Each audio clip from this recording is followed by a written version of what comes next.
Welcome to the Sense Making in a Changing World podcast, where we explore the kind of thinking we need to navigate a positive way forward. I'm your host, Morag, permaculture educator and global ambassador, filmmaker, eco-villager, food forester, mother, practivist, and all-round lover of thinking, communicating, and acting regeneratively. For a long time, it's been clear to me that to shift trajectory to a thriving one planet way of life, we first need to shift our thinking. The way we perceive ourselves in relation to nature, self, and community is the core. So this is true now more than ever, and even the way change is changing. Unprecedented changes are happening all around us at a rapid pace. So how do we make sense of this? To know which way to turn, to know what action to focus on, so our efforts are worthwhile and nourishing and are working towards resilience, regeneration, and reconnection. What better way to make sense than to join together with others in open, generative conversation? In this podcast, I'll share conversations with my friends and colleagues, people who inspire and challenge me in their ways of thinking, connecting, and acting. These wonderful people are thinkers, doers, activists, scholars, writers, leaders, farmers, educators, people whose work informs permaculture and spark the imagination of what a post-COVID, climate-resilient, socially just future could look like. Their ideas and projects help us to make sense in this changing world, to compost and digest the ideas, and to nurture the fertile ground for new ideas, connections, and actions. Together, we'll open up conversations in the world of permaculture design, regenerative thinking, community action, earth repair, eco-literacy, and much more. I can't wait to share these conversations with you. Over the last 3 decades of personally making sense of the multiple crises we face, I always return to the practical and positive world of permaculture, with its ethics of earth care, people care, and fair share. I've seen firsthand how adaptable and responsive it can be in all contexts, from urban to rural, from refugee camps to suburbs. It helps people make sense of what's happening around them and to learn accessible design tools to shape their habitat positively and to contribute to cultural and ecological regeneration. This is why I've created the Permaculture Educators program, to help thousands of people to become permaculture teachers everywhere through an interactive online dual certificate of permaculture design and teaching. We sponsor Global Permayouth programs, women's self-help groups in the Global South, and teens in refugee camps. So anyway, this podcast is sponsored by the Permaculture Education Institute and our Permaculture Educators program. If you'd like to find more about permaculture, I've created a 4-part permaculture video series to explain what permaculture is and also how you can make it your livelihood as well as your way of life. We'd love to invite you to join our wonderfully inspiring, friendly and supportive global learning community. So I welcome you to share each of these conversations, and I'd also like to suggest you create a local conversation circle to explore the ideas shared in each show and discuss together how this makes sense in your local community and environment. I'd like to acknowledge the traditional custodians of the land on which I meet and speak with you today, the Gubbi Gubbi people, and pay my respects to their elders past, present and emerging. It's my great pleasure to welcome to the show today Matt Powers. Matt and I live on the other sides of the world from one another, but we share the same passion for permaculture education and sharing permaculture with young people. So Matt has been doing some incredible work in this space of permaculture education. He's the author of The Permaculture Student 1 and 2 and has developed a K-12 permaculture curriculum standards, which has been accredited through the national government in the United States. We also both love YouTube and online education and have also shared a panel at the Permaculture UK conference about developing online material. So following on from his appearance on the Global Permayouth Festival recently, where he was interviewed by my 14-year-old daughter and also invited his eldest son along, who joined in the conversation and played us some of his guitar too. Anyway, Matt kindly jumped back online with me to talk more about permaculture education and also to explore what's in his new book, the incredible book on regenerative soil. I hope you thoroughly enjoy this conversation with Matt. So I just wanted to welcome you to the show, Matt. It's been such it was wonderful the other day when you joined in with the Permayouth and had that conversation with them, I know that they were absolutely buzzing from just hearing your perspectives about what permaculture is and what it can do in the world and how they can really activate and be involved. And so it's lovely to have this chance to kind of pick up off that conversation. I'll put links in the show notes about where people can find that Permayouth conversation.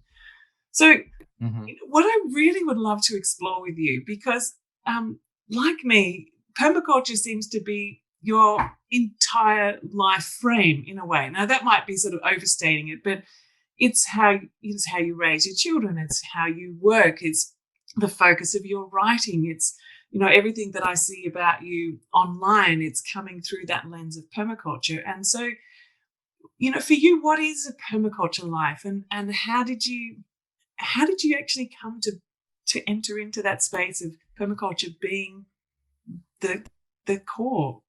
Or are there other parts as well that I'm not seeing? I'm making a big assumption here. I think you're spot on.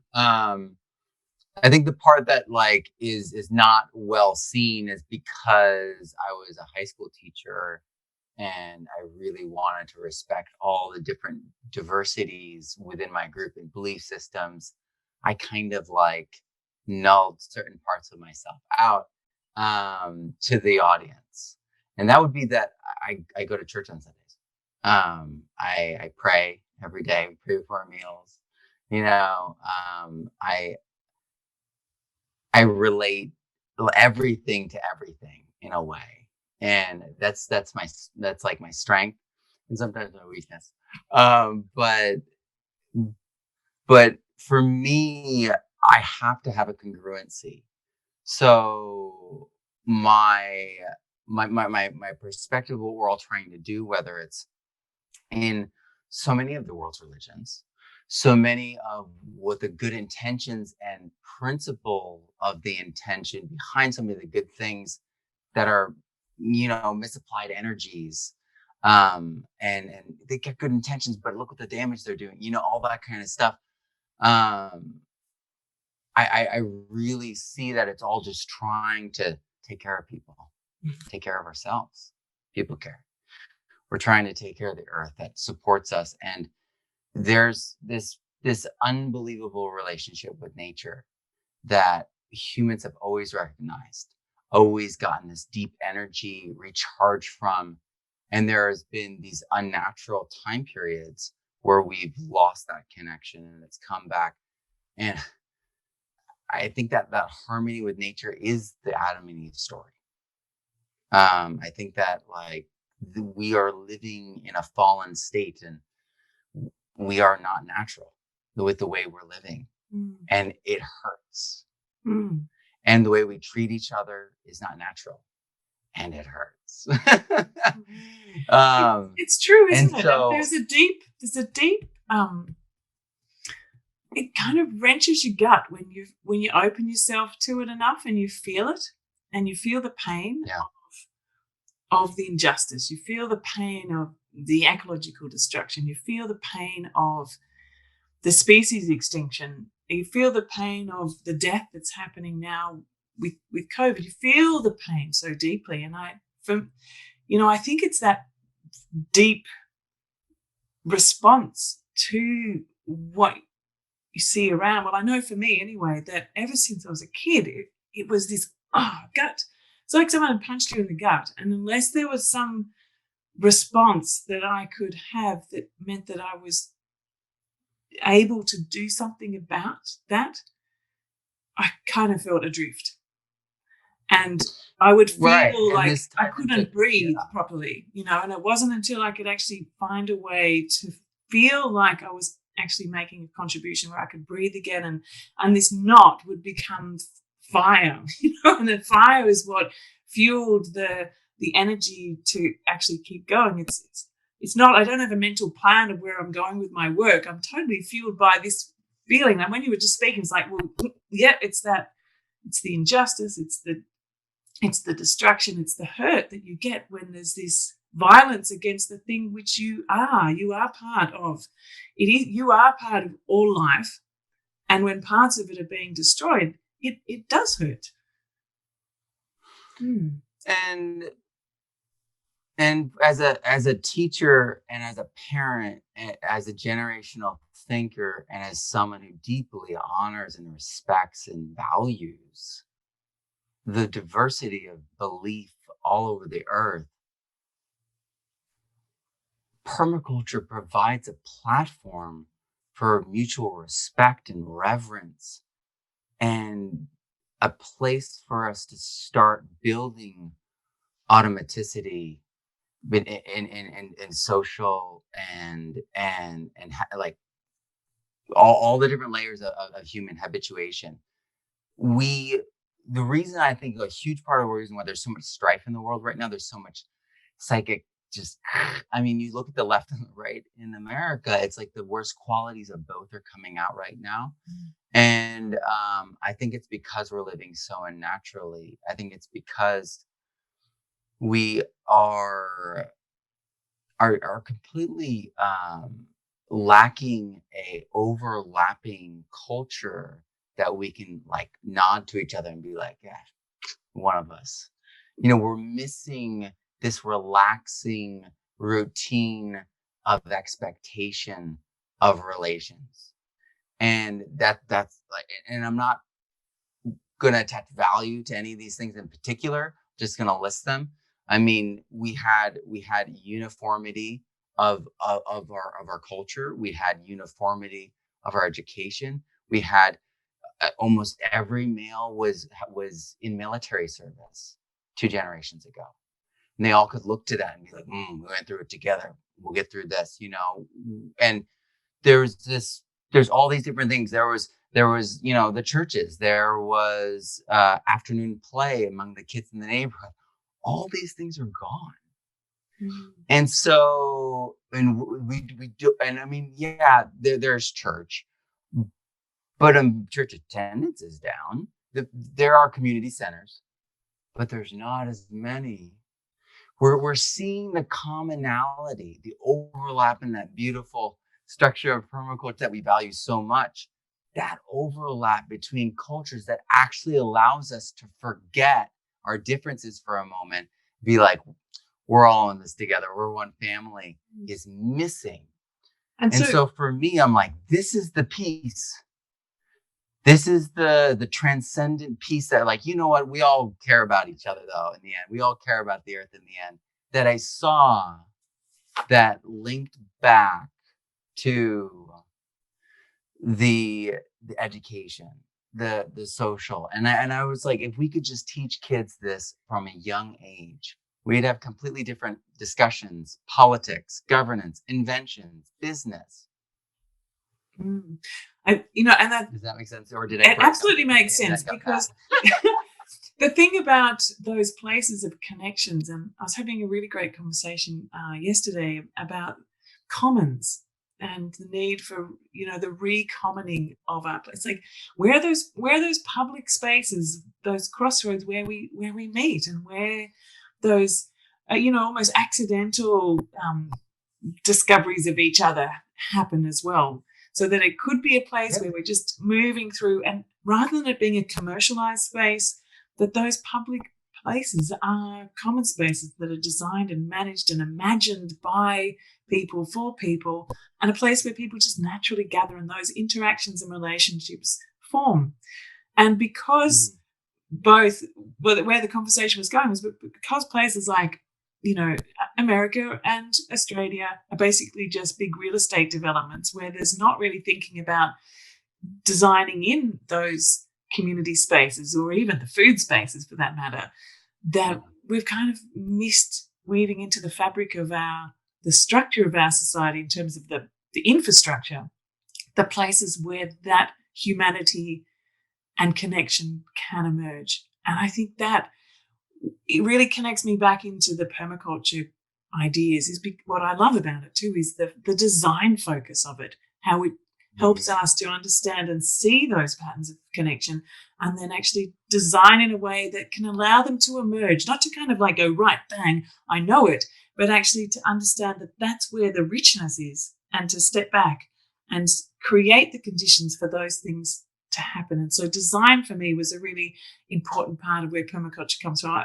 I did landscape architecture and environmental planning and all those sorts of design things in uni. And I remember them telling me, oh, like designing with nature is passe, and you design to make these big structures, and I just wanted to design places for people.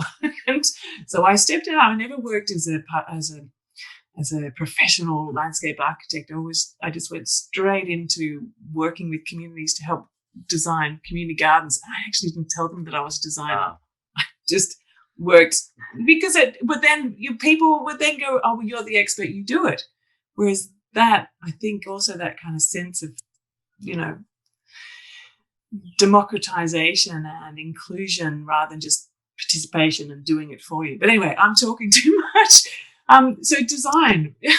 So, where does the design fit for you? Agree. Because the design gives you the lens that allows you to have the analysis. Everyone knows from English class or composition class, let's say. I mean, we won't have English class everywhere, but where you're doing studying literature, studying writing, studying composition and grammar, you're going to learn the mechanics, the components, and the interrelations and behaviors of words in prose. And suddenly you're going to read things and you're going to be able to see them. You're going to be able to recognize how things were put together. And then you're going to be able to do it yourself. And I think that's what's so amazing, is that it's so natural that you show this information to children and they go, oh yeah, I see the pattern there and there and there. And then they see it everywhere because they're meant to. And it just lights up. And I really do believe if we can get this lens of and I see it as a lens because you can design through it, but you also can diagnose through it. Mm-hmm. And so we look through this lens of permaculture and we see the world, we see the future. We see all these things that aren't there that could be. And once they're there and this lens is common, it will be common sense. Mm-hmm. And it will be something that's implicit in everyone's basic education. I was reading a little piece, maybe an email that I'm going to do about how it's like, imagine if the 3 ethics were taught alongside the golden rule in kindergarten. Like, what would that be like if everyone learned that? If every business person, every investor, every politician knew that everyone else in the world, in their world, knew that this is what we value. These are the ethics. These are the boundaries. That would change everything. And it's so simple. It's so revolutionary. And I think that, a lot of people get caught up in minutia about, do swales work in every moment in time and place? And will it work on the moon? It's just like, we have to calm down and focus on like the simple truths and the power that they can give us. Mm-hmm. And that's the same with a lot of the philosophies and the amazing aspects of world religions. It's like, let's look at the simple truths that they're trying to bring, the simple things that they're trying to show, and we can honor those. We can like raise those up. And I think that that's what's missing. It's we're getting hypercritical. And I think part of it is because we're missing basics in our lives that give us the kind of grounding that a simple life can give. I interviewed Rob Greenfield recently. I haven't put this out, but spoiler alert, he explains how not having stuff opens up like a meditative space in which that thing like you could occupy. That's instead potential, raw potential, which meditatively is what we're doing. Like some of us, not all of us are doing that kind of meditation, but I meditate on the unknown and on possibility and not what I know, because what I know is, known. I want to know what I don't know. I want to know what I'm wrong about. I want to know what's possible that I haven't even thought about. And for me, that gives me the greatest peace when I'm meditating. And so not knowing, being ignorant gives me the greatest peace. And so he just was talking about how the simplicity opens up all this possibility. And it was like, So I really feel like there's a lot to that too. Yeah, absolutely. And I think too, from what I see of the work that you do is that stepping into that space of the unknown and that amplifying your curiosity just opens up, because you're asking questions, and the questions then provoke interesting thoughts and research and connections and writings.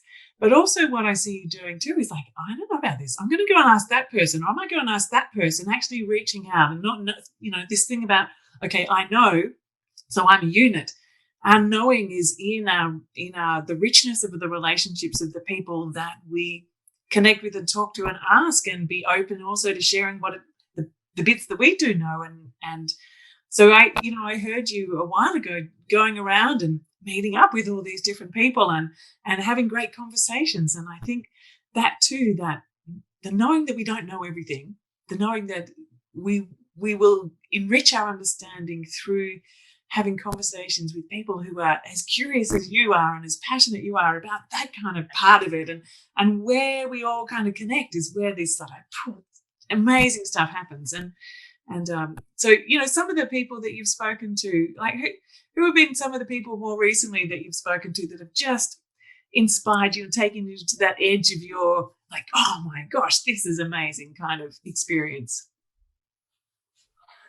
Yeah, I think that Carol Sanford challenged me in all these interesting ways. It was really, she is the person behind Seven Generations, direction and name, and the whole idea of going out 7 generations. I haven't even released this talk because it was really interesting. She felt pressed for time, and everything I said, she'd be like, wait, but natural doesn't apply to humans. And I was like, wait, what's your definition of natural? And we like got into this rabbit hole of definitions. And it was, for me, it wasn't even like the goal suddenly of the conversation to be a podcast. It was suddenly was like to orient myself in the world of understanding and be like, wait a second, she's almost 80 and she's one of the sharpest, most incredible women, minds, people, whatever energies in the world I've ever met or ever encountered. And her job is to ask questions, to poke holes in things. She said, she's like, so this won't be a normal interview. And I was like, okay. And she just was like, humans are natural. We move in and out of natural spaces. Natural is what is fixed, what is static in place. What is place is natural. And I was like, whoa. And she was like, this is what my grandfather taught me to think. And it was just, I love that. I love being challenged with, and like having that sea change of like, wait, explain it to me again. This is cool. I love it. It is. It's great, isn't it? It's a disruptive event. And I think we can see that in ourselves. We can see that in our communities. We can see it everywhere. I mean, there's this point where it's either a breakthrough or a breakdown, but we do like disruption. Nature is not just this stable, fixed thing. It's this constant fluctuating flexibility where the disruption is always pushing for further innovation to happen and creativity, kind of really the source of, yeah, that's right. And so we need to find a place to take, if we are I don't know, I also sometimes feel like I'm feeling just a little bit too settled and everything's just I kind of need to open up the door somewhere else, because it means that I've just got into that place of feeling just a little bit too comfortable and not challenging myself to find what the next, like it's not saying I like also having that peaceful call like you're talking about, but keeping the edges open, because it's, like I said, it's the edge bit where that happens. And an edge that is being opened recently, I think, is the whole world of homeschooling. So I'm just kind of like jumping over there now, because you homeschool, I homeschool, and I also I am one at school. I have two that are homeschooled, unschooled, really, I guess. And the world has all of a sudden become this homeschool world. And so there's a couple of questions that are kind of emerging as I'm starting to think about this. One is that what is your experience being around homeschooling and why you chose to do that with your children, and how permaculture has been woven into that in whatever way. And the other part is where have you seen, have people started to be contacting you because you have this permaculture curriculum, K-12 permaculture curriculum for now they're home and they're going, well, what am I doing? Is this something that you're seeing people are really reaching out for, or how are the ways that we can support more people to know about this? Because there's still thousands and thousands and thousands of children who are home. And I don't know, a lot of different questions in there. Feel free to go wherever you want with the homeschooling, unschooling, permaculture idea, because some people feel quite uncertain, thinking I couldn't homeschool. I wouldn't know what to do. I'm that's a lot of it. So there's one side of that that's like you are that child's parent and no one can actually reach that child in the way that you can because you're the parent. Like there's that's like a truth. That's like the mirror neurons. There's the genetics. There's you recognizing yourself and your child and knowing that you got to work through that in order to work through them. And there's a lot of learning stacked all on top. It's not easy. It is not easy, but we all can do it. The K through 12 experience deserves a closer look. Because, and it's called different things in different countries. And of course they have different programs, but the standardized education model is highly flawed. And at the upper echelons, it works. And so they keep doing it. But there's this thing called the propedeutic function. And of course it works for the people getting all the information. But if you're going to cut off the top 20% of key information out of the curriculum and basically cap people's intelligences and like the lower order colleges and community college universities, those kinds of things, it's just wrong. So I learned all right, when I was becoming a teacher, I was giving Dumbing Us Down, which is a book about what I just talked about how the system was designed to basically rob most of people of a real education and award a very small select group of people. And, that's a socioeconomic group, traditionally in American history, if you study that. And so it's really a messed up history. I was really lucky and went to a top 40 university. I went to I was like 40, NYU was like 44, 45 when I went to it in the nation. And so that was when I went to college. I was an English major.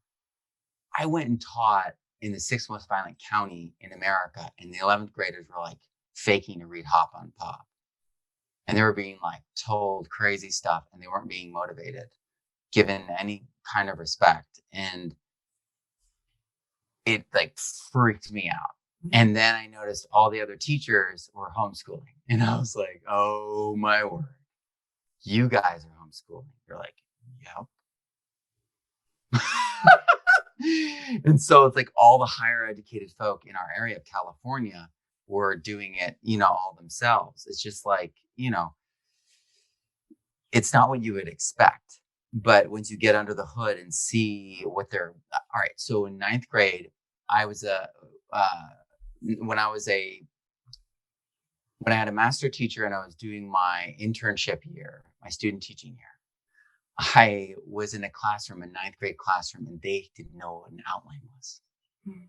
And they called the outline I introduced the powers outline. And they shared it among everyone. And I was mortified because this was 5th grade information. And so I was frightened. And so we started homeschooling. We started homeschooling the way they school. And we were like, oh my word, this is awful. My child literally can't take this stuff seriously because we always just talk to him like he was an adult. Mm-hmm. And so we started doing all this adapted stuff, started doing project-based, because that was the best practice I was learning as a master's, getting my master's degree.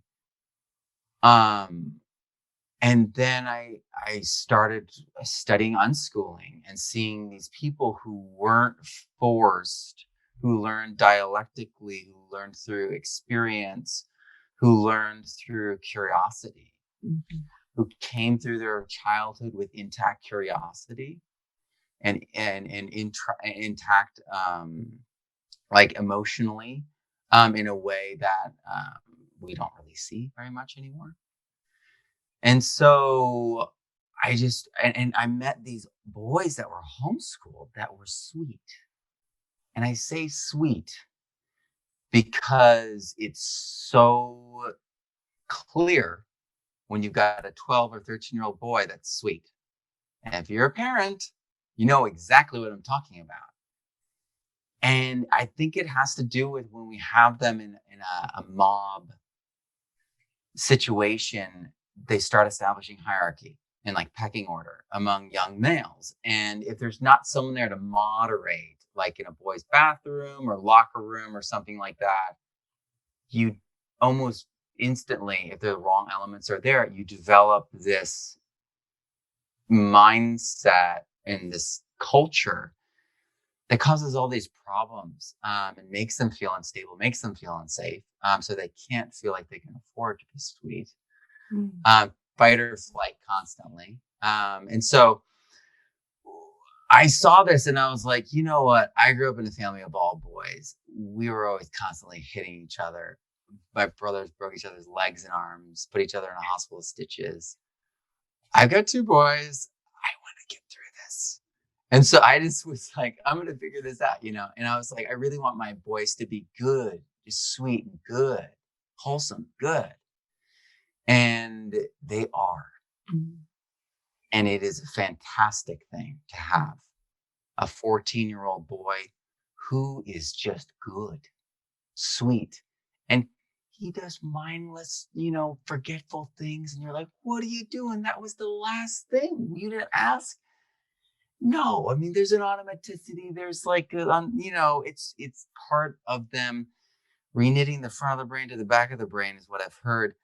But it happens around like 9 or 10. And they have to just be like retrained. It's amazing how 4th and 5th grade boys are so much more mature than 7th and 8th grade boys. And it's okay. It's just something that we have to recognize and work around. Yeah, I have a 12-year-old at the moment, a 12-year-old boy. Yeah.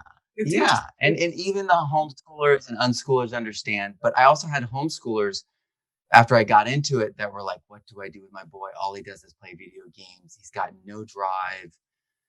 And James, I was able to plug him in. I'm going on a tangent. Plug him in to his real curiosity. At first it was horses, then it was metallurgy, and he was like searching, and we like let him like follow those really deep. But now, as a musician, he's always like played music. But now, I mean, he's not playing because I'm doing this. He would be in that garage recording, and he is like a fanatic, like a nerd, but at the best possible level. He is going to become professional in his understanding of these things. He's already professional. I mean, we recorded with Grammy-winning artists for his first song on his first EP. He did that when he was, I think, 13, maybe 12. I can't remember. Maybe 13. But my point is that because I saw these things early on, I hopped into it. I saw what these unschoolers, that's what my point was that I got unhitched from. I saw this guy, this French guy who was raised by neuroscientists who purposely didn't teach him anything. Purposely. And the kid was brilliant. And I was just shocked. And I just watched this and heard his explanation. And I was like, oh my word. I felt like all the different like things I'd learned. And I was like, I didn't see any contradictions in it. And that's the other thing. I'm maybe unique in that I hold the things that I read in my head. Literally. My mom can pull up paragraphs from law tracts she's read and recite them in the middle of a debate that's televised. She did this when I was a child. Try getting, around that, right? As a child. So, but I'm good at holding things in my head. And so I ran it by everything that I can't remember his name. It's Alexis, like Sergio or something like that. But anyway, I remember his line there. He goes, "My name is Alex and I've never been to school and I don't like candy." And it's a TED Talk and it's fabulous. I can't remember his name for the life of me, but he just was so spot on, so clever, so funny, so smart. And what he said was, by the time he was 12 or 13, he was so eager, wanted to know, that he had his parents hire personal tutors. And in 7th grade, I went away to school where we learned 20 minutes. We condensed the classes to 20 minutes. You learn with one instructor. You have classes go like that. And then you hit the gym.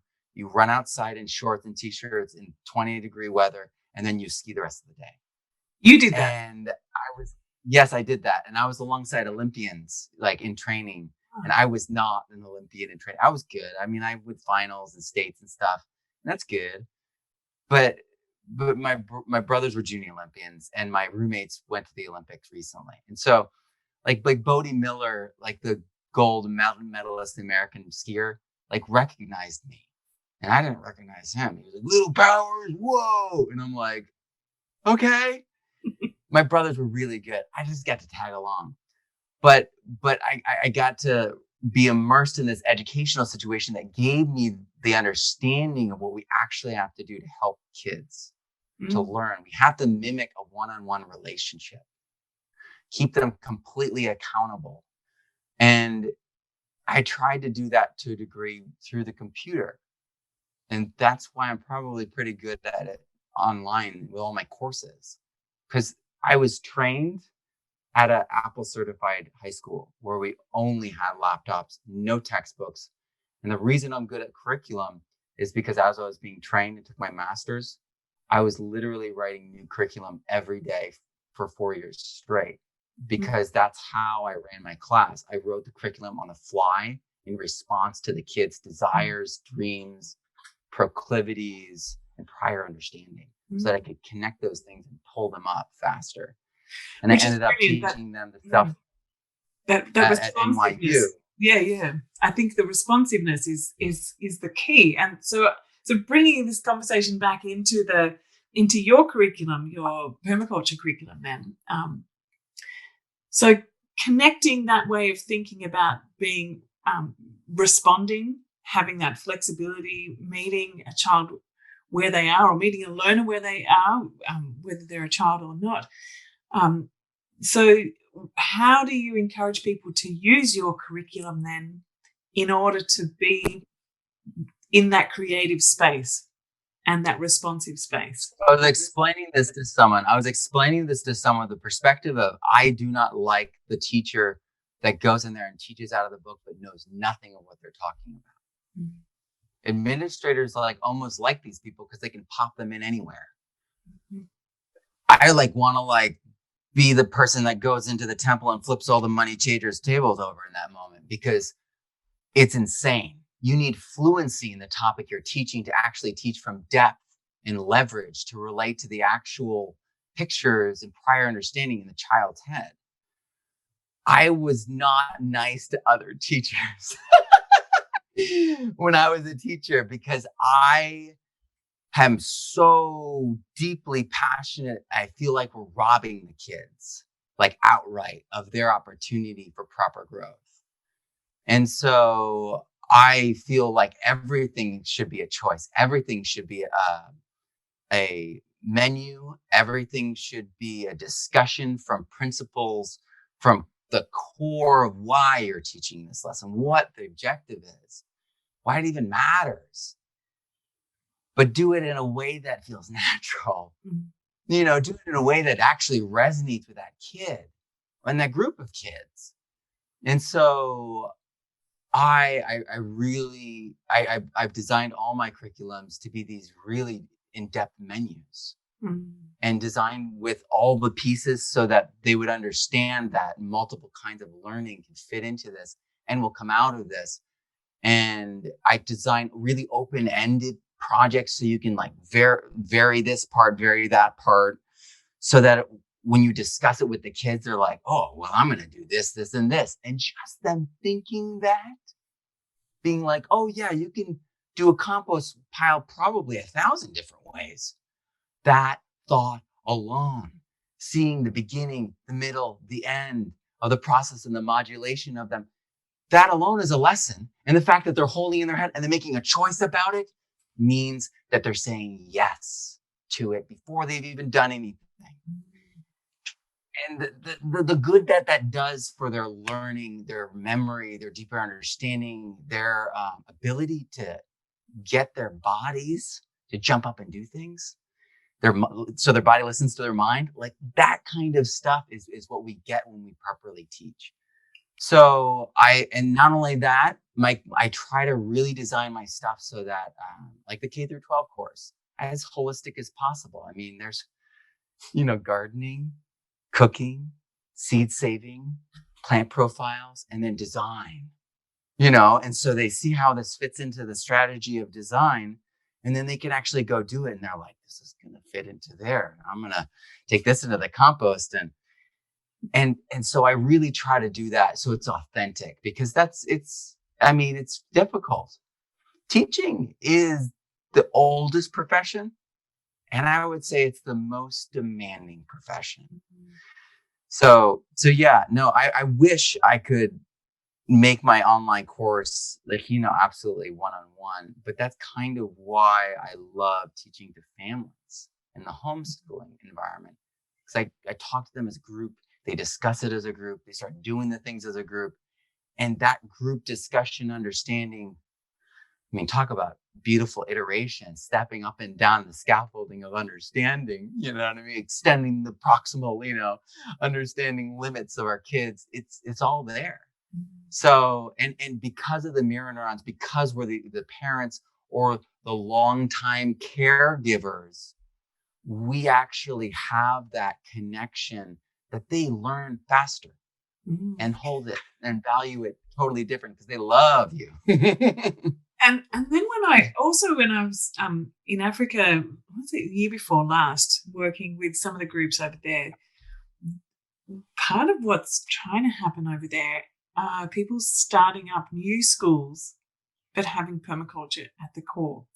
And I've heard them talking about your curriculum as well, saying, we actually need to be able to rethink what our education is about, because what we've got at the moment isn't working. It's not meeting our needs. The kids that are coming through this, when I spoke to the young kids, their goals were either to become a corporate lawyer or to become an engineer, I think were the two main things that I heard. And there wasn't really much option. And you look around and go, I can't even see a company, let alone,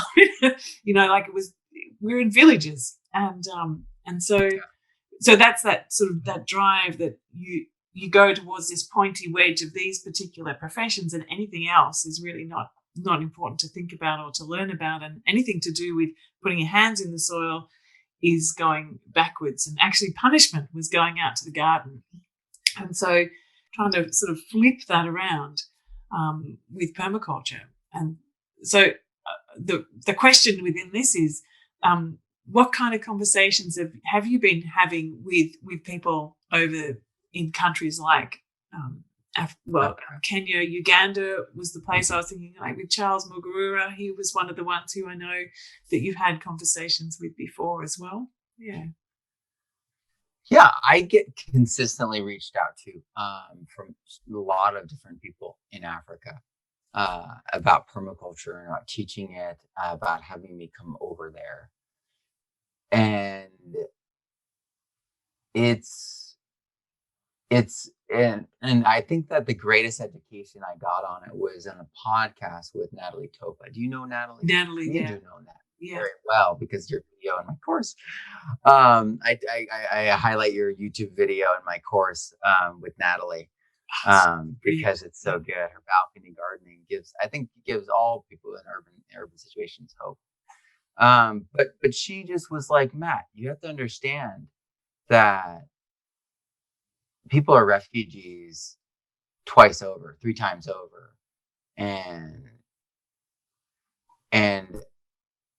I mean, I understand shock. I understand PTSD. I was in 9/11.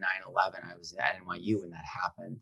I lived there during like the whole, demilitarized zone kind of stuff, checkpoints and all that, machine guns on the streets. And so I feel like that panic. And if that kept happening, you know what I mean? I think like we wouldn't be able to do very much. And I think that's a slow motion thing of what's happening now in America. Which says a lot, right, about the strain that these cultures are taking. And as Alan Savory would say, what's social and economic is mirrored in the ecological. And I don't know if I have, enough information to give wise enough answers, for all the problems that I've been, asked about, in those regions. I do know that starting with permaculture, showing those values, teaching it to kids, getting that local economy, that local food economy to start to shift. We can get them to shift and get them to start eating healthier food. Like, how are you growing this food? John Kemp talked about how during the locusts attacking everything, the farms that were using his methods of foliar sprays were the only ones that were untouched, and everyone was coming to them and asking questions. And so it's like we have to find those edges to start in and inoculate the consciousness. But I don't want to claim or assume that I have the answer, because I feel like people like Charles, people like yourself, who have relationships and that deeper understanding of the place, will have a better understanding. But I again, I think that it starts with education. It starts with those 3 ethics as a basis of commonality and common understanding that generates the common sense that provides the boundaries of a culture that would be regenerative. And I think you're right too. I mean, there's no way that you could possibly even know from sitting where you're sitting what's going on there. And, even having been there, I only know what I know from the bits that I see, but it is it's the relationships, and it's the connection, and it's the offering. It's, like the Permayouth event that we were both at the other day. Within that group, it wasn't that group because it was the wrong time zone for them, but the one before that, we actually had groups. There would be like a window, and there'd be kids from a refugee camp in Uganda, there'd be kids from a refugee camp in Kenya, that connecting up and relating and having these conversations, opening up and saying, what is it that you're struggling with over there? And then just starting to have this conversation. Oh, I know this resource might be useful. And then from them identifying what it is that they need, then sort of helping to offer bits and pieces into that, and them shaping it up. So there's some amazing Permayouth programs happening out of refugee camps that are now actually going out of refugee camps into the neighboring areas, because it's got such cohesiveness there, it's just mind-blowing. And again, you sort of can't plan it, but you can feed it and support it and relate and communicate and just be open. So every day, just about having conversations with people, trying to, like I was on the phone last night to Charles, because I know that he's got a group of teachers who can go and help. And there was another refugee camp in Uganda, and so he's helping to link them up with that, and I'm sort of helping to find what support I can. So it's just this global permaculture network that's myceliating and responding continuously to that. And so just picking up again on a thread that you mentioned as you were talking before, was about Alan Savory and holistic, from his holistic farm management. And as I was reading through the copy of your new Regenerative Soils book. One of the last thing you talked about was holistic soil management plans. So we're just kind of like leaping out of Africa into soils, because this is your new book, Regenerative Soils. Is it soil or soils? Sorry, I think I got that wrong.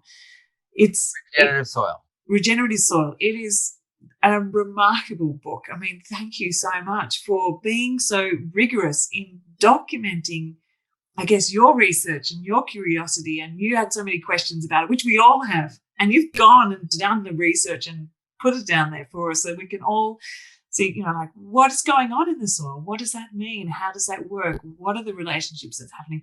What does that compost actually do? What does that worm castings do? What do all those things do? And then bringing that back beautifully in that last chapter and really looking at what are the best ways to test your soil and how can you create a holistic soil management plan. And I would love for you just to describe what a holistic soil management plan is and how you got to that point of saying, this is what I reckon we should all be doing. Well, okay. So this is the thing is when I set out to write this book, I went into the research and then quickly got disoriented and realized that, when they say we only know 1% of the soil microbes and that we know space better than we know the soil is true. And I was like, oh, wait. And I realized that I had to go way deeper and go way farther. And that this last section of the book that you're talking about was written after I talked to my peer reviewers, because I was like, how do I tie it up? Because it's so much, I'm going through all the cycles of all the essential nutrients for plants. And that's never been done before visually. Mm-hmm. And so I spent the longest period of time that was spent in documenting all the pieces for this book was creating the illustrations for the basic ecological soil cycles for each element, because they didn't exist. And the ones that did exist were either purely agricultural, this is the fertilizer, this is the leaching agent, or it was ecological, this is what contaminants happen in a forest watershed. And so I had to go through all the literature and find each piece in each instance and craft the actual connections into a visual thing. And sometimes it was soup, and I had to rearrange it until it actually created this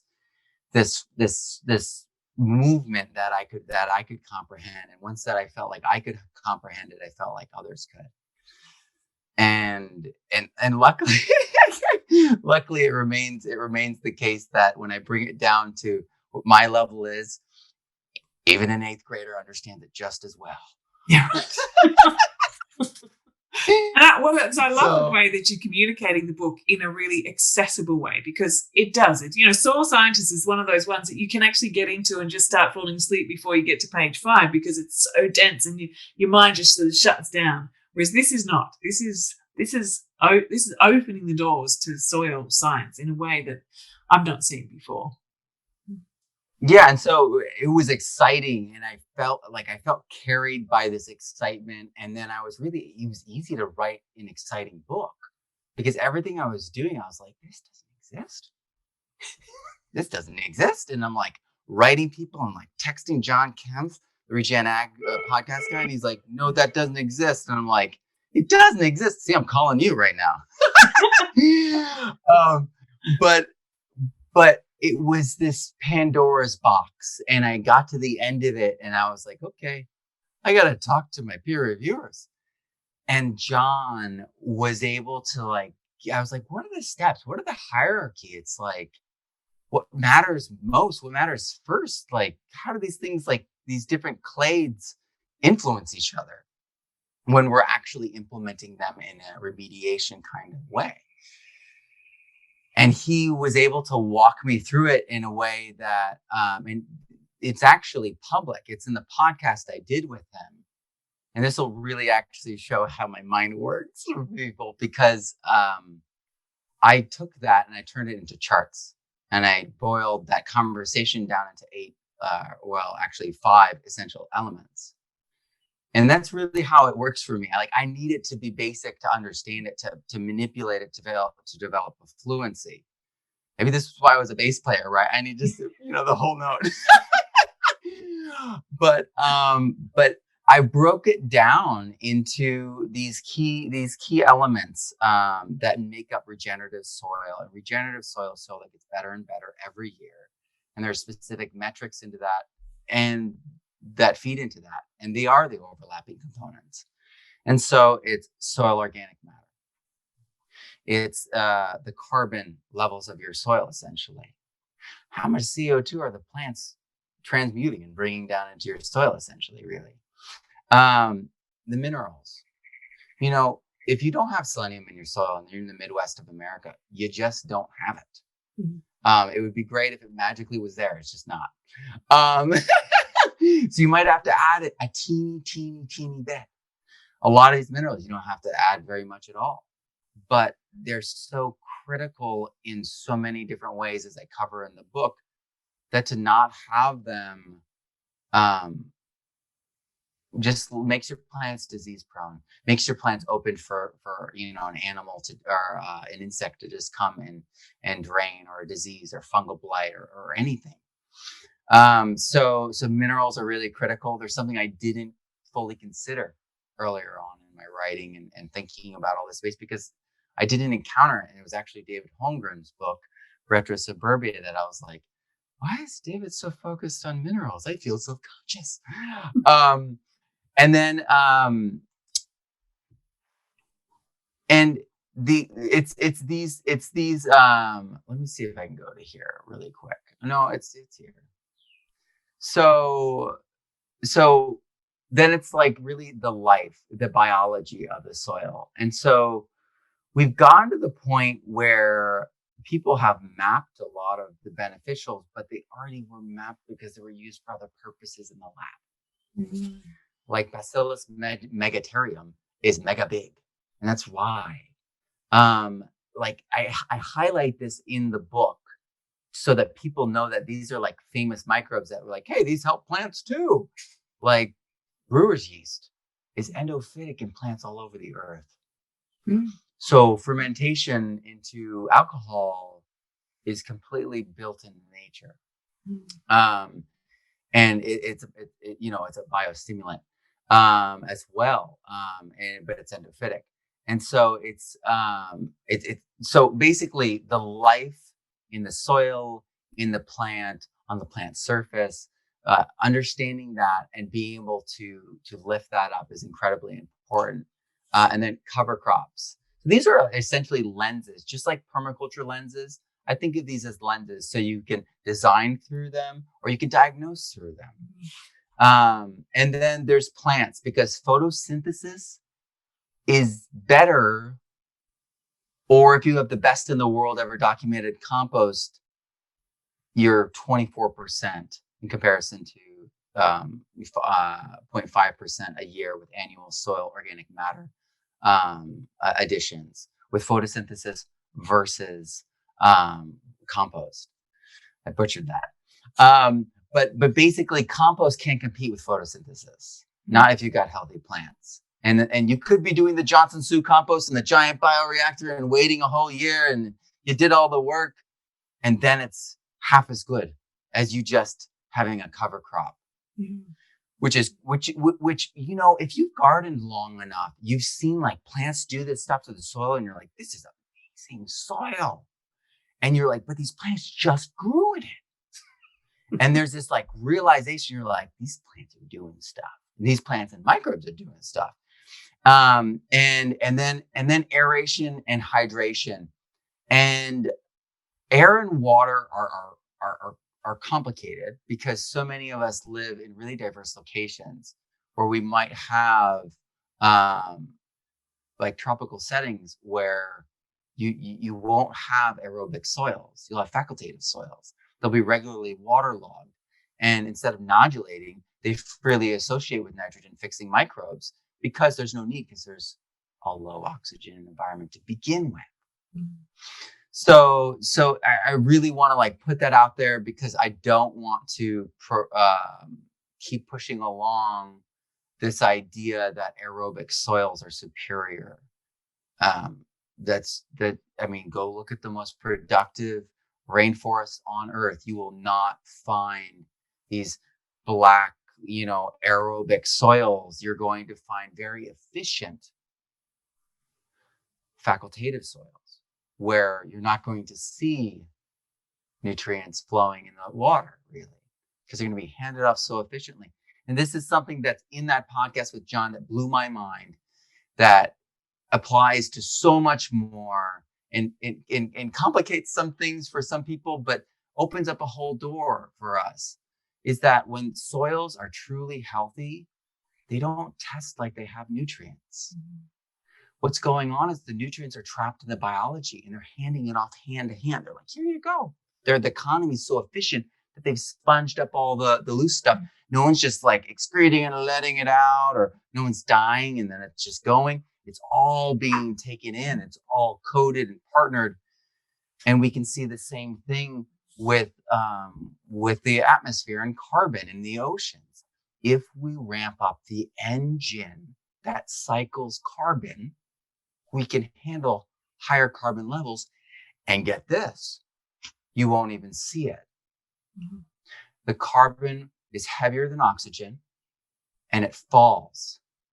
And so we're exhaling it. If we're surrounded by a food forest, it won't escape the food forest to infect those ice cores in Antarctica. No. It will stay within the engine of life, and it will feed those plants. We must realize that if we bring back nature, we bring back the forest, we bring back the kelp forest, we bring back the animals, all of it, we will find balance faster than we can believe. All the metrics and all the scary things and all those things, they could happen, sure. But the reality is we have a clear path that has bumpers on the side, that has safety at the end of it. And it's nature. Nature has the full capacity to take all the carbon in, to cycle it at such a great level that it simply disappears from the way we even test. And so anyway, I went on a tangent there, but I wanted to share that. And so aeration and hydration, we got to really recognize that these things are necessary, but depending on the crops, depending on the climate, depending on your situation, it'll be a little bit different. And I talk about that in there. And so if we look at these lenses and look at our context, we got to keep that permaculture hat on. We suddenly see, oh, well, I don't have soil organic matter, or I don't have the minerals I need. Maybe you're in Australia and they never had an ice age. They never had those glaciers come and plow and make that rock flour from the granite and add it to our soils.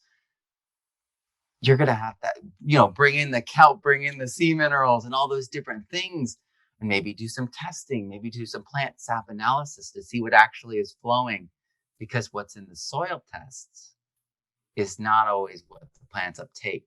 And that's another like revelation of this book, is that John Kemp talks about this a lot too, if you're following that number, the revelation. But seeing all these things in conjunction was what I did. And I aligned it so that we could be like, how are our soil organic matter levels? Where do they need to be? What are our minerals? What are we high in? Could be toxic in. What are we low in? What are we completely deficient in? And when we analyze these things, when we think about what biofertilizers we could add, what indigenous biofertilizers, and I mean biofertilizers as in the microbes, the fermentation big barrel biofertilizer thing is actually not in the scientific language. That's a slang term that got created. And you could combine the two. You could put biofertilizer in the fermentation and have, like a bioreactor happen and create more microbes that way. But when I say biofertilizer, I'm specifically referring to endophytes, archaea, fungi, bacteria that are going to stimulate growth and stimulate immunological functioning of the plant to heighten. And so you can create you can build these things out from your own site and healthy soil if you have it, or you could be bringing it in, or you could be selecting it from farms around you or wild spaces around you. I leave it wide open because I can't assume. The world's so diverse that I've really created a menu, as always, right? Trying to honor the student, let them make the choice, because once they make the choice, they've already said yes. They've already taken an action, and they're doing it, not me. And so I think it's really critical. And so that's why I have charts. I have things that you fill out. I have things that I have questions in this book. And so you would go through this, holistic checklist, and you would go back in the book to the soil organic matter solutions section. You would go through the mineral amendments, and you would see the overlap. And you're like, man, I need kelp because it's going to hit 4 out of 5. And when I amend my kelp, I'm going to do it with a compost tea, or maybe you're going to do it with, you're going to do an IMO mix, natural farming. Maybe you're going to do a Johnson Sioux slurry. You're going to do it all at the same time. And when you have that fluency, when you know the effects of each of these things, it allows you. It's like when you're teaching homeschool, and you could probably resonate with this. You're like, oh, no. When you do this thing that covers science and history and English, because you're going to write an essay about it. You know what I mean? And it's like, it's real. If you have that fluency, you totally can stack all these functions, stack all this learning. And that's what I've really tried to do, is make it so that it's actionable, comprehensible, and anyone can pick it up and go, whoa, I'm doing this. Like in 5 to 10 minutes, maybe a minute of just seeing all these different lenses. So that's what I've tried to do. And so when is it available for people to access this amazing book of yours? I have approved the cover, and we are in the final stages. I'm just waiting for them to say that they're printing it. I've approved of all the bits. The printers have it. They also have Forgotten Food Forest, which is about a 3,000-year-old food forest in Morocco that's real. And I had this because, I got boys. So I imagined these two brothers fighting, getting lost and separated from the family. And then this sandstorm comes, and then the food forest saves them. So I've got that book too right now. Oh, but yes, I saw that. That's amazing. Gosh, where do you find it? Like, I mean, after you've answered this question about when can people get this new soils book, I don't know, is there something you can say a little bit about your writing process? Because this is something that always impresses me about you, that you're able to take these ideas and not just be teaching them, but writing them and sharing them in that way too. Always so impressed with your capacity to do that. And I wonder what is your writing process? Do you have that's a probably big question, but maybe it's a few key writer's tips you could share. Well, okay. So here's the thing. I was the exploratory creative writer. Write what you feel, you're learning. Oh, this is happening. I just wrote this. I didn't even think I was going to write this. I did all that. I crashed and burned. You could probably find some of my short stories online and read them. And I became an English teacher. And I had put away my writing, and I had stopped writing. And I just started writing curriculum. And I got to this point where I have a teacher voice, and I can write with my voice. But it's also like I don't want to share anything unless it's like true and very valuable. And so I've done this thing where I've stripped down, like I just stripped down to like everything, down to like the bare bones. I'm like, what do I need here? What would be the least like best possible thing to do? That's why I ended up becoming an illustrator with this book, because I couldn't pay someone enough money to do the drafts that I did. When I say it took 2 to 3 months, I literally spent, and I did it on Keynote. So we're not talking about Photoshop here or the pen. I'm like, click. And then I grab the thing the line that I made, and I'm bending it out, and I'm bending it down, and then I'm bending it. Totally different, weird way of drawing. But I spent 3 months doing this, and it's building out that understanding and basically like putting my complete understanding into like a visual and then using as little words as possible to describe it. Mm. And I see it kind of like a craftsman would, like a woodcutter or like a sculptor would. Yeah, and so I love writing. It's definitely like I have a writing course even, and some of the people that I reference in my books have taken my course. So wild. But yeah, no, I like love teaching. I love thinking about the mechanics of writing. My son right now is writing a book, 2 books, and I'm helping him. And I've consulted with numerous people who have gotten like book deals on like I help create their outline for them. I just love it. So I really feel like you need a plan. The number one thing is you need a complete outline, an outline that's so exciting that you're like, I just need to fill in this, and I'm done. It's going to be amazing. And then that paring it down and being authentic, like talking with your voice, and that, that takes time. Yeah. Unless it's natural, there are naturals out there too. Yeah. But to dive back to the question of regenerative soil, the printer has it. It'll be 2 to 3 weeks before I get it. If the lines are long, maybe 4 weeks. Mm-hmm. But then I'm shipping it out to everyone, and I have like a surprise about it, and I haven't like told anyone about it. Maybe like this is like a moment that I could share.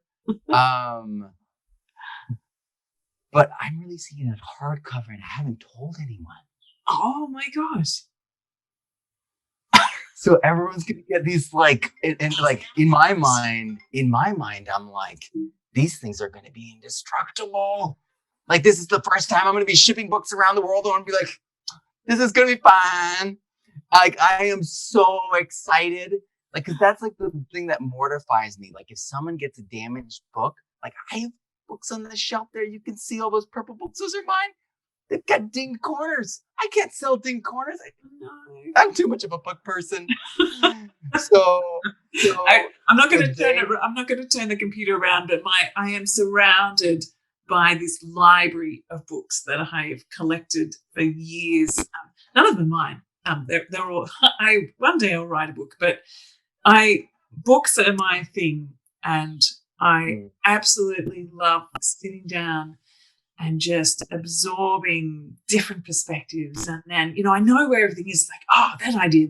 It's like there's a world of ideas that are surrounding me. And it just, sometimes I've even got a whole, my favorite latest ones here, like Rob Hopkins one, Animate Earth by, about Gaia theory with Stephen Harding from Schumacher College with Gaia theory. And then there's, Kate Rayworth's book about donut economics. And, it goes on and on. I love it. Absolutely love.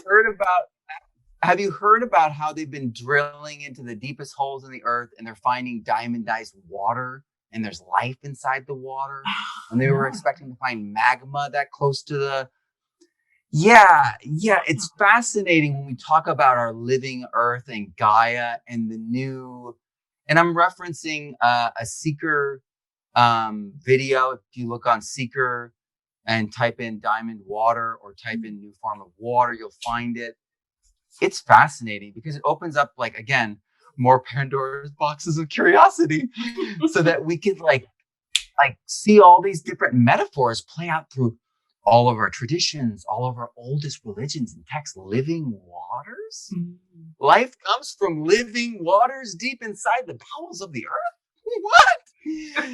It's thrilling. So I just get really excited. And in fact, this library that's out is a secret. And this is something that I do when I'm writing a book, is I only leave out the books that I'm working with. Yeah. And I put away all the other books that might distract me and take me on tangents. And I honestly don't have enough shelf space for like all my libraries. I have them in boxes. But yeah, if you really want to dive into something, create a library around it, read the books, and develop a fluency. And so I have, like the papers printed out and cataloged. I've created my own like library of published journals that I've printed off online and done all this with. And that was like part of my process of writing as well. So yeah, that's what I would say. And the book, the idea behind the book is that I would get it to everyone before the holidays so that they could give it out as a gift. Oh, fantastic. And that's still my goal. And we're on target to do that so that folks could share that. And the crazy, unbelievable thing I think about this book is that whatever you are into now, this will only enhance it. It's going to give you more options. It's going to allow you to understand the other guys and gals. It's going to allow you to understand their different way of doing it. Because I mean, if you're like, oh no, I'm a pure Elaine. Elaine's changed her way of doing compost too now. They're let's get into it. Let's have conversations. Let's look across the board and follow these actual formulas so we know the biochemistry, knowing the individual microbes and enzymes, so we know what actually these things can and are doing. It opens up a door to the reader, to you actually making these decisions and choices and perceiving what's actually going on. And I find that incredibly exciting. And it's me giving the menu, giving the driver's seat, over to you, because I honestly feel like it's like the people in the context in permaculture are going to make the better decision than the designer from another country who, you know what I mean? It's empowering those local people, those people who have been born there, who, tasted that water, been, care about that tree, care about that, landscape. And do you know what they actually really need? Inoculants. They need these options now, and they need this kind of information. What I'm hearing all the time, every week, is that our soil has been destroyed by chemical agriculture. Our governments and our extension officers only suggest that we do that, because of the way that the land was closed during colonization and taken, and the shifting agriculture was because it used to be shifting agriculture. And when that changed, the land didn't get a chance to regenerate. So when you sort of stop in one space and then you just do the one thing over and over and over, and it's depleting the soils, it's saying, we're left with this soil that's dead. And what do we do? What do we do? So this, to be able to share this, like, okay, here's a menu of things you can do. Look around. What can you find in your environment that you could use to actually start to activate the life back in this soil? And not about like, okay, you need this ingredient. Like, what is it that's around you? Like, look, and with that structure of the information and the sort of the pattern of the information, I think then that's going to help to unlock so much potential in all these different contexts. So I hear you're also going to run a soils course. Tell me about that. Yeah. So it's I whenever I write a book, I see it as pairing it. I finally can teach.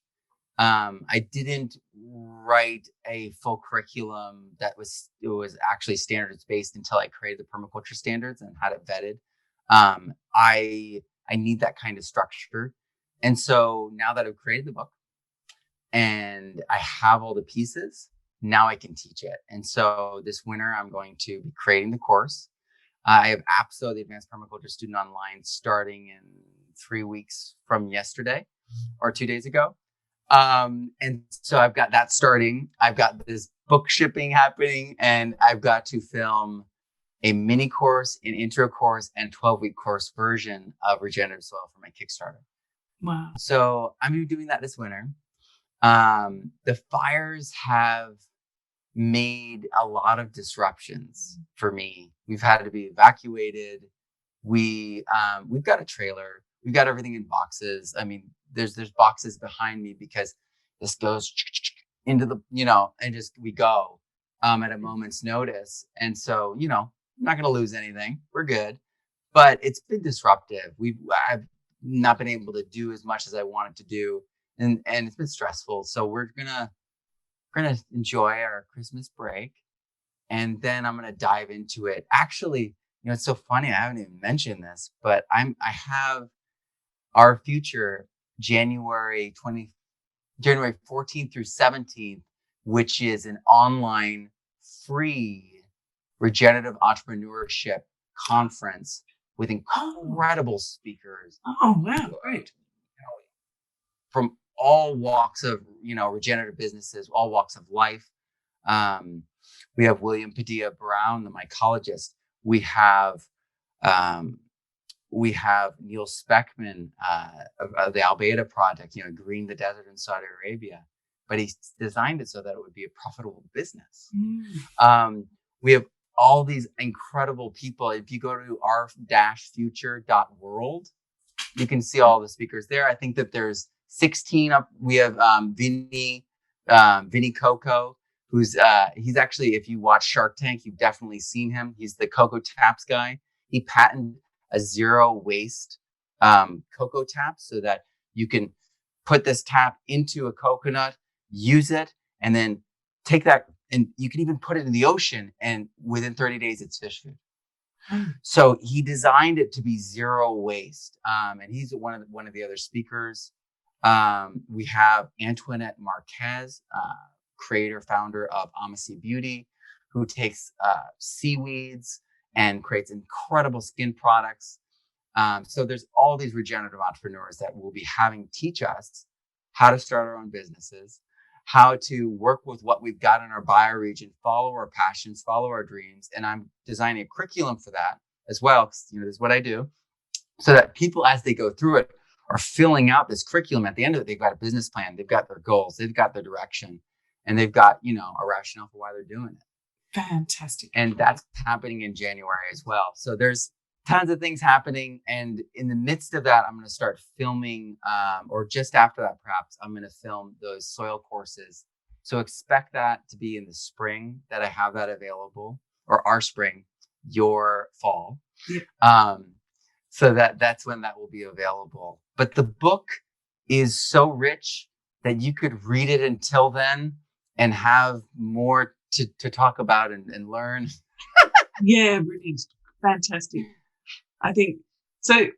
I'm going to put down the links to all of these different things in the show notes, because there's so many things that you've just reeled off then. I mean, you're prolific, absolutely prolific. And there's so much that you're offering to the world, which is just, it's such a gift. And thank you for doing what you're doing. And, it's not just about you and keeping it. It is about, everything that you're learning, to be passing it on and to sharing it out, because, like your bigger, how would you describe your bigger picture about what you do, like what you do and why you do it? How would you describe that? I mean, it probably sounds like grandiose, right? But I'm really trying to reshape the culture and the world so that my children can have children and grandchildren and on into the future in an ethical, regenerative world that gets better. Because I grew up thinking the world was supposed to get better and better. Mm-hmm. Like that's like every generation things get better. And I don't think that's wrong. I think that's what nature's always doing. It's always improving upon itself. It's always reacting to what's there and making the best of what's there. And yeah, and I just I really, really feel like we really deserve better. We deserve so much better. I look at this and it hurts me, because the kids in schools are my kids.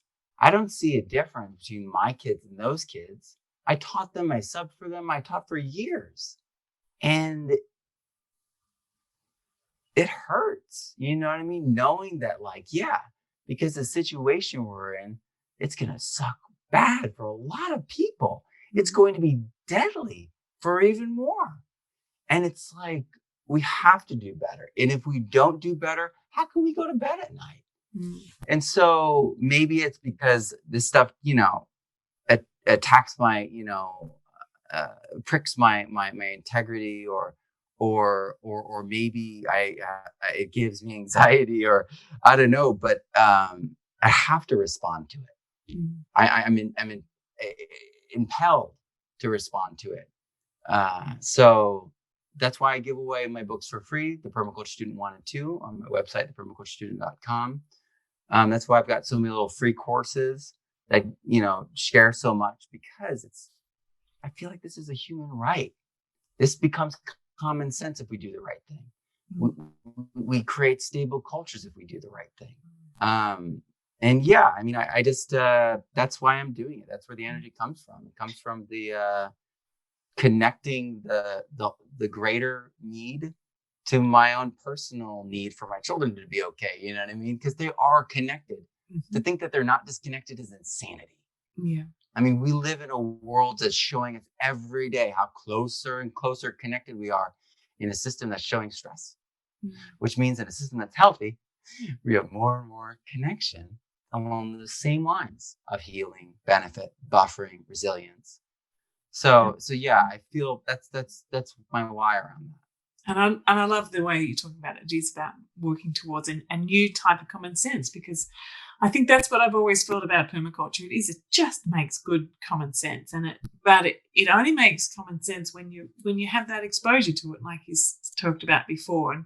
And I when you were talking about how you grew up with this sense that the world is getting, gets better, I think I also felt that, but there's this definition of what is better and what is progress and what is change. And so we've been heading on this development model, like this is what humans do. We develop, we improve.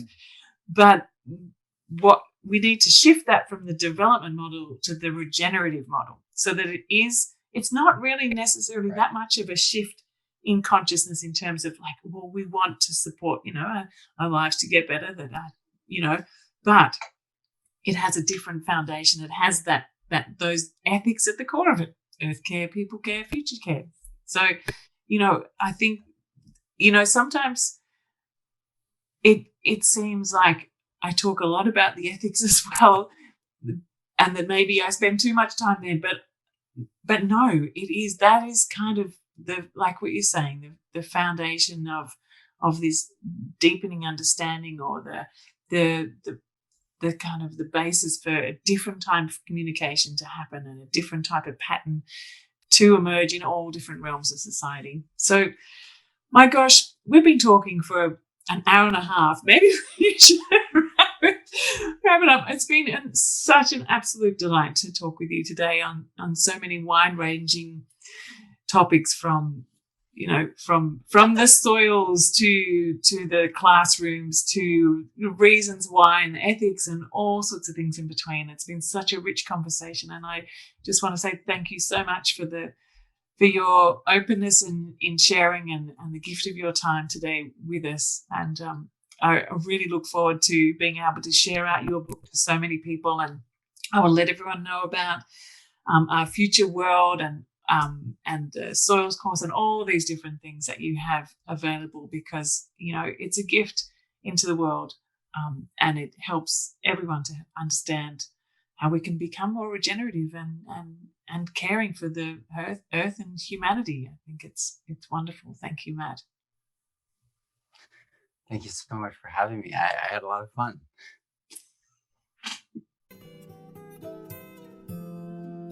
So thanks for tuning in to the Sense Making in a Changing World podcast today. It's been a real pleasure to have your company. I invite you to subscribe and receive notification of each new weekly episode, with more wonderful stories, ideas, inspiration, and common sense for living and working regeneratively, and call positive permaculture thinking and design into action in this changing world.